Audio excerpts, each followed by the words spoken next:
बिस्मिल्लाहिर्रहमानिर्रहीम। अस्सलाम वालेकुम ब्यूटीफुल यूट्यूब फैमिली, कैसे हैं आप सब? उम्मीद करती हूँ अच्छे से हैं। मेरी दुआ है खुश रहें, आबाद रहें, हंसते मुस्कुराते रहें। आप लोगों की दिली मुरादें ज़रूर पूरी हों, आपका परमानेंट रियूनियन भी जल्दी हो, आपके पर्सन बेहतरीन इंसान बन के आपकी ज़िंदगी में वापस आएँ। आमीन। आपके प्यार और चाहतों का दिल से शुक्रिया। ऐसे ही प्यार देते रहें और मेरी फैमिली का हिस्सा बनते रहें। आज की रीडिंग में हम दे वेस्ट थर्ड पार्टी की रीडिंग करेंगे कि थर्ड पार्टी के साथ आपके पर्सन क्या मामला कर रहे हैं और थर्ड पार्टी के लिए आपके पर्सन का क्या एक्शन होगा।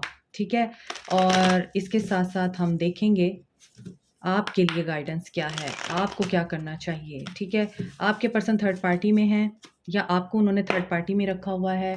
दे वेस्ट थर्ड पार्टी। पॉजिटिव रहें, मैरिड अनमैरिड सब लोग देख सकते हैं। और जनरल रीडिंग है, जनरल रीडिंग हमेशा जनरल होती है, हर मैसेज आपके साथ रेजोनेट नहीं कर सकता। सो आपके पर्सन एक्वेरियस, लिब्रा, जेमिनी हो सकते हैं, एरीज, लियो, सैज हो सकते हैं। थर्ड पार्टी के साथ आपके पर्सन का क्या मामला है, जिस भी इंसान को माइंड में रख के आप रीडिंग देखते हैं उसी इंसान के साथ ये रेजोनेट करती है। और अगर ये रेजोनेट नहीं कर रही है तो ये रीडिंग आपकी नहीं है, आपके लिए कोई और रीडिंग होगी। एरीज, लियो, सैज एंड एक्वेरियस, लिब्रा, जेमिनी बहुत इंपॉर्टेंट है। आपके पर्सन थर्ड पार्टी को लेके बहुत हर्ट है, क्योंकि आपके पर्सन को लगता है थर्ड पार्टी ने इनको धोखा दिया है। आपके पर्सन को लगता है थर्ड पार्टी इनके साथ चीट कर रही है। आपके पर्सन की पीठ पीछे थर्ड पार्टी ने ज़रूर कोई ऐसा कदम उठाया है जिसके बाद आपके पर्सन अब डिफीटेड ही नहीं बल्कि मरा हुआ फील कर रहे हैं। इनके दिल में अब कोई अरमान नहीं रहे। इनका दिल ना सिर्फ दुखी है बल्कि इनका दिल टूटा हुआ भी है, और जब दिल टूटा हुआ होता है तो वो मर चुका होता है। और यही चीज़ आपके पर्सन की एनर्जी में नज़र आ रही है। रेड कलर बहुत ज़्यादा यहाँ पर प्रोमिनेंट है, जबकि रेड कलर वाइब्रेंट भी होता है, रेड कलर एनर्जी को भी बताता है, रेड कलर साथ में आपकी इनसिक्योरिटीज़ को भी बताता है। Red colour it's a sign of danger also. तो थर्ड पार्टी के साथ आपके पर्सन का जो मामला है वो ख़तरे में है, और आपके पर्सन को लगता है इनका रिश्ता फेल हो चुका है, दिस इज़ अ फेलियर। और ये अभी एक दूसरे से ना सिर्फ कम्युनिकेशन में एक दूसरे को अब्यूज़ कर रहे हैं, एक दूसरे को बुरा भला कह रहे हैं, बल्कि आपके पर्सन ने मुंह मोड़ लिया हुआ है। ठीक है, और ये साइकिल इनका यहाँ पे एंड हो चुका हुआ है। This person is on high position और ये बड़ा एक्शन ओरिएंटेड हैंडसम पर्सन है। इसके अलावा इस पर्सन में जो ईगो लेवल है अब वो थर्ड पार्टी के लिए बढ़ चुका है। यहाँ पर इनके फसाद हो रहे हैं, गॉसिप्स हो रही हैं, लोग इनकी जो लड़ाई है या इनका जो रिश्ता है उसके ऊपर बातें कर रहे हैं, और ये लोग इस चीज़ से मावरा होके कि दुनिया इनके बारे में क्या बोल रही है, ये सिर्फ़ और सिर्फ अपनी अपनी मेरा मेरा मुझे मुझे कर रहे हैं। ठीक है, आपके पर्सन अपनी तरफ से अपने आप को ठीक समझते हैं और थर्ड पार्टी अपनी तरफ से अपने आप को ठीक समझती है। तो यहाँ पर सजिटेरियस, वर्गो, पाइसेस एनर्जी भी है। बट अगर मैं आपको ये बोलूँ, क्योंकि ये वर्ल्ड है तो वर्ल्ड में सारे स्टार आ जाते हैं, बट यहाँ पर फायर साइन और जो एयर साइन है वो बहुत ज़्यादा स्ट्रॉन्ग है। सो देखें, बर्डन्ड है, शादी इनके लिए बोझ बन चुकी है, ये शादीशुदा हैं। आपके पर्सन जो हैं वो मैरिड हैं और मैरिज इनके लिए एक अजाब से कम नहीं है। यहाँ पर थर्ड पार्टी सिचुएशन है, ये फाइनेंशियल मैटर्स में इतने उलझे रहते हैं कि ये अपनी मैरिड लाइफ को टाइम ही नहीं देते हैं। ये अपनी वाइफ को या अपने घर वालों को, अपने हस्बैंड को टाइम ही नहीं देते हैं आपके पर्सन, जिसकी वजह से अब ये लोग सिर्फ़ और सिर्फ मजबूरी के तहत जुड़े हुए हैं एक दूसरे के साथ, या फिर ये जुड़ना ही नहीं चाहते हैं।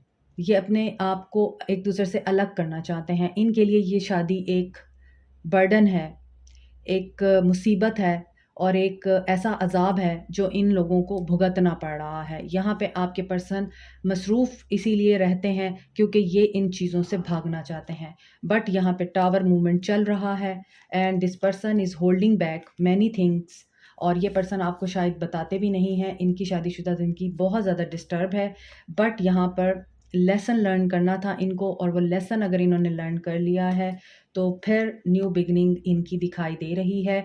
क्योंकि आपके पर्सन को आई थिंक पता नहीं है इस सारे सिनेरियो में कि उनकी जो पर्सन है, उनकी जो पार्टनर हैं, वो प्रेग्नेंट है। सो इसकी वजह से ये रिश्ता दोबारा से मुझे रिवाइव होता हुआ नज़र आ रहा है। हालाँकि मामलात बहुत उलझे हुए हैं इनके आपस में, बट ऐसा नज़र आता है कोई दोस्त, कोई जानने वाला इनकी आपस में दोबारा से सुलह कराएगा, और वो सुलह सिर्फ़ इसी बेस पे होगी क्योंकि इनकी वाइफ़ प्रेग्नेंट हैं और प्रेगनेंसी की वजह से दोबारा से नई शुरुआत हो जाएगी। सो मामलात इस तरह के हैं इनके कि चीज़ें ख़राब हो रही हैं, रिश्ता एंडिंग की तरफ जा रहा है, और हर रिलीजन का अपना डेकोरम होता है, और इस्लामिक रिलीजन में तलाक या डिवोर्स उस वक़्त तक नहीं होती जब तक औरत प्रेग्नेंट होती है, और इस प्रेगनेंसी में औरत को तलाक नहीं हो पाती। तो इनका जो रिश्ता इस्लामिक पॉइंट ऑफ व्यू से अगर मैं बताऊँ, नहीं टूटेगा, क्योंकि चीज़ें जो है दोबारा से पॉजिटिवली टर्न आउट होंगी, और वो क्यों होंगी मैंने आपको बता दिया है। देव एज़ थर्ड पार्टी, और बाकी रिलीजन्स के हिसाब से देखा जाए तो उसमें जिस तरह की भी कंडीशंस होती हैं, मगर यहाँ पर ऐसा लग रहा है कि जो आने वाला बेबी है या जो आने वाली रूह है इस दुनिया में, वो इन लोगों के ताल्लुक को वर्स्ट से बेस्ट बना देगी। देव एज़ थर्ड पार्टी। एक्शन देखते हैं आपके पर्सन का थर्ड पार्टी के लिए क्या होगा in near future. I think आपके पर्सन को अभी तक पता नहीं है गुड न्यूज़ के बारे में, इसीलिए जब इनके ऊपर ये रिवील होगी और इनकी सुलह भी कोई और कराएगा। Wish fulfilment, yes.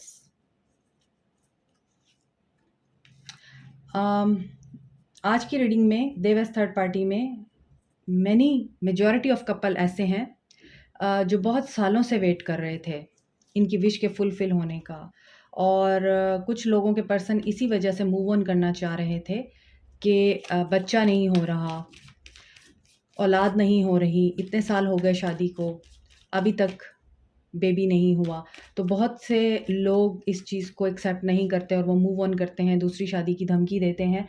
तो देव एज़ थर्ड पार्टी में जो थर्ड पार्टी है वो काफ़ी अंडर प्रेशर रही है इस बात की वजह से, if she is a female, और अगर आप अपने स्पाउस के लिए, और अगर वो फीमेल नहीं है, मेल हैं आपके पर्सन, तो दोनों सूरत हाल में यहाँ पे मूव ऑन की एनर्जी थी कि इनके स्पाउस जो थे वो इनके साथ नहीं रहना चाह रहे थे और इनसे अलग होना चाह रहे थे, और उसकी सबसे बड़ी वजह ये थी कि इनको गुड न्यूज़ सुनने को नहीं मिल रही थी। सो ये एफ़र्ट्स कर कर के थक गए थे, दुआएँ कर कर के थक गए थे, और जब ये गिव अप करने की एनर्जी में आए हैं, जब ये अलग होने की एनर्जी में आए हैं, तो अल्लाह ताला ने इनको खुशखबरी से नवाज़ दिया।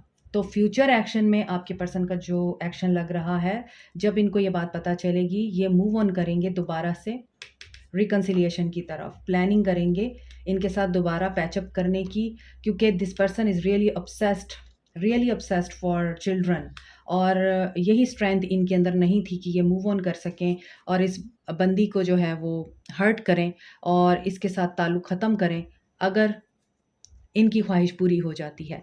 तो यहाँ पर फ्यूचर एक्शन में यही नज़र आ रहा है कि जितनी भी आप कोशिशें कर लें, आप थर्ड पार्टी में हैं, अगर ये मियाँ बीवी हैं तो आप थर्ड पार्टी हैं जो मेरे व्यूअर्स हैं, और इसमें बुरा मनाने वाली बात नहीं है। यहाँ पर मियाँ बीवी दिखाई दे रहे हैं, मैरिड कपल मुझे नज़र आ रहा है, उनके बीच में जो आप मेरे व्यूअर्स हैं, यू आर थर्ड पार्टी, और इसी वजह से आपको हर्ट हो सकता है जब आप ये बातें सुनेंगे और आप ये बातें उनसे पूछेंगे या इन्वेस्टिगेट करेंगे, और वो आपको ये बताएँगे कि हाँ, मैं उसके साथ अलग होना चाह रहा था लेकिन अब नहीं हो सकता, मैं बच्चों की खातिर उसको एक्सेप्ट करने को तैयार हूँ, और यही चीज़ है कि मैं अब उसे नहीं छोड़ सकता या छोड़ सकती। इन दिस वे आप ऑब्सेसिव हो सकते हैं, आपको बुरा लग सकता है और आपका दिल दुख सकता है, क्योंकि ये पर्सन अपने स्पाउस को तो दुखी नहीं कर रहा। ट्रुथ को अंडरस्टैंड करना, ट्रुथ को रियलाइज़ करना और ट्रुथ को एक्सेप्ट करना ही कामयाबी और अक्लमंदी होता है। तो एग्रेसिव नहीं होना है आपने। मोस्टली पॉजिटिव रीडिंग्स नहीं आती हैं, बहुत दफ़ा ऐसी रीडिंग्स भी आती हैं जिसमें आपको सच सुनना ही पड़ता है, एक्सेप्ट करना ही पड़ता है।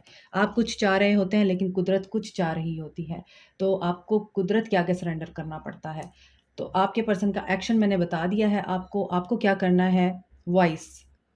अब वॉइस में आपकी अपनी मर्ज़ी है, आप अपनी इनर वॉइस को सुनते हैं या आउटर वॉइस को सुनते हैं। आपके इर्द-गिर्द जो लोग हैं, आपको जो बातें कर रहे हैं, आपने उनकी बातों पे कान धरने हैं या आपके अंदर से जो आवाज़ आ रही है, आपने उसको सुनना है।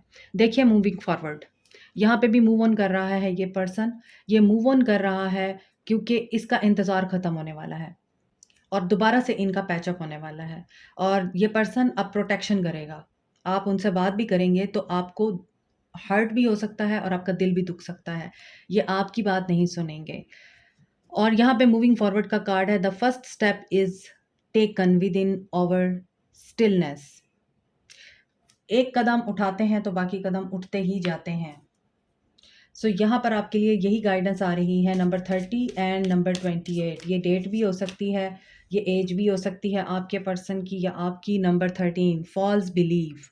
आप बहुत सी बातों में इल्यूजन में हैं, डिसेप्टिव हैं।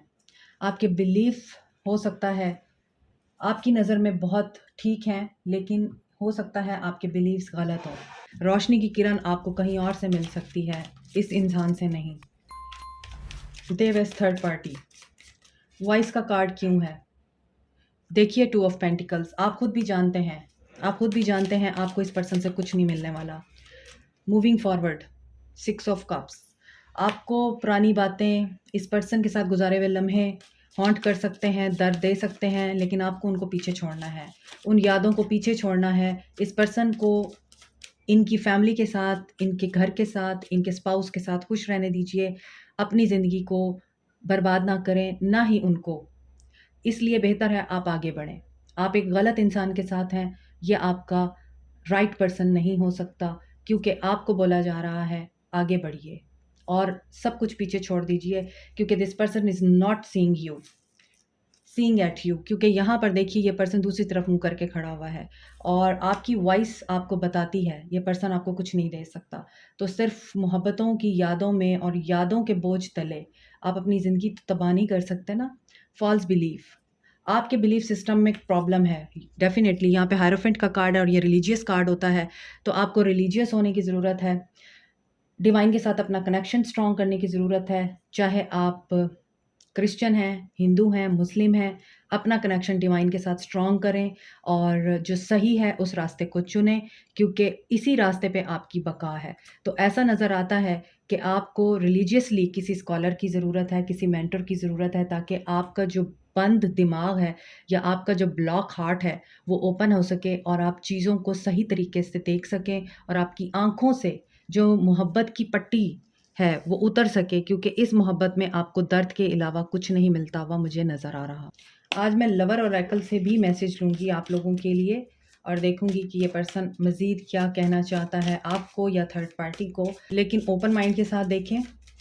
ये डेक काफ़ी बड़ा है, मेरे हाथ में नहीं आ रहा। Okay, why can't I move on from you.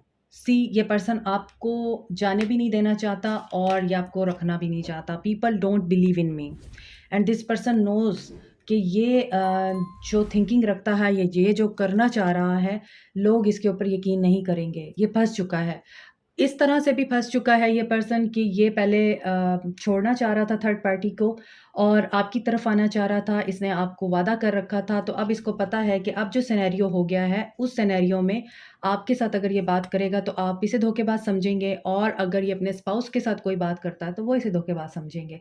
तो इसी वजह से ये पर्सन अभी बहुत ही ज़्यादा साइकोमैशिक कंडीशन में है। I am scared of rejection. और इस पर्सन को पता है कि अगर ये आपको रिजेक्ट करते हैं या आपको इस तरह का कोई ट्रुथ बताते हैं जो इस रीडिंग में निकल के आया है, ऐसी सिचुएशन में आप अगर इनको रिजेक्ट करेंगे तो this person is not going to accept it, क्योंकि ये आपसे मूव ऑन नहीं कर पाते हैं, बट इनकी मजबूरी है अब।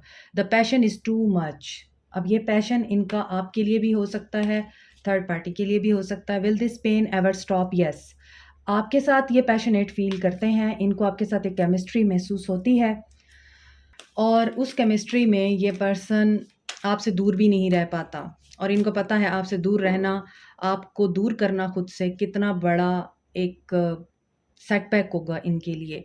Please do what is best for your heart. So ये वही मैसेज है जो मैंने आपको ऊपर बताया है कि आपको अपने बारे में सोचना है और अपने बेटर फ्यूचर के बारे में सोचना है। Don't treat me the way you do, I don't deserve it. ये आपकी तरफ से उनको मैसेज है, क्योंकि आप अब इस तरह का ट्रीटमेंट एक्सेप्ट नहीं कर पाएंगे, बिकॉज़ मुझे लगता है आप लोग काफ़ी आगे तक पहुंच गए थे इनके साथ। आपने हो सकता है शादी के सपने देख लिए थे। I can't make you happy, but this person is not a right person. ये आपको खुश नहीं रख सकता। I want to be different. Okay, आपका रिलेशनशिप इसी बात की वजह से हो सकता है आगे मज़ीद प्रोलॉन्ग हो।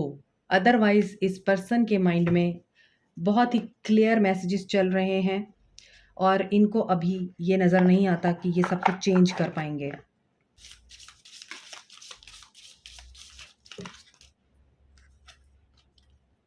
It is important right now to take a step back and spend some time alone.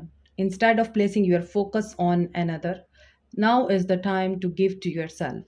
So ये आपके लिए बहुत इंपॉर्टेंट है कि आप इस पर्सन की एनर्जी से बाहर निकल आएँ और थोड़ा टाइम अपने आप के साथ गुजारें और दोबारा से रीफ्रेम करें, रीडिज़ाइन करें अपनी लाइफ को। Don't make decisions based on guilt और what you think you should do, for it is only in being true to yourself that you can be true to others. So आप लोगों की बिना पे, लोगों की बातों की बिना पे खुद को जज नहीं कर सकते और आपने कुछ गलत नहीं किया। आपने जो भी किया दिल से मजबूर होके किया, लेकिन इसका मतलब ये नहीं कि आप इसकी सज़ा अपने आप को भी दें और अपने साथ रहने वाले लोगों को भी दें। Forgive yourself, forgive others, but don't forget the lesson जो आपने इस जर्नी में हासिल किया। Reflection, give each other space at the moment, trust and have faith that all will work out for the best. See, आप जितने भी डेक्स मैंने ओपन किए हैं, आपको अंदाज़ा हो गया होगा कि आप लोगों के लिए जो गाइडेंस आ रही है दैट इज़ मूव ऑन। आपको स्पेस देनी है इस पर्सन को और चीज़ें खुद ब खुद टर्न आउट होंगी। अगर वो आपकी फ़ेवर में होंगी तब भी, और अगर वो आपकी फ़ेवर में नहीं होंगी तब भी। बट मुझे ऐसा लगता है आपको बार-बार बोला जा रहा है इस एनर्जी से आगे बढ़िए, आपके लिए कुछ और है जो इससे कहीं ज़्यादा बेहतर है। Have faith and trust the universe. Like, share, subscribe, comment, press the notification button, bell icon also. Thank you so much. Take care. Bye.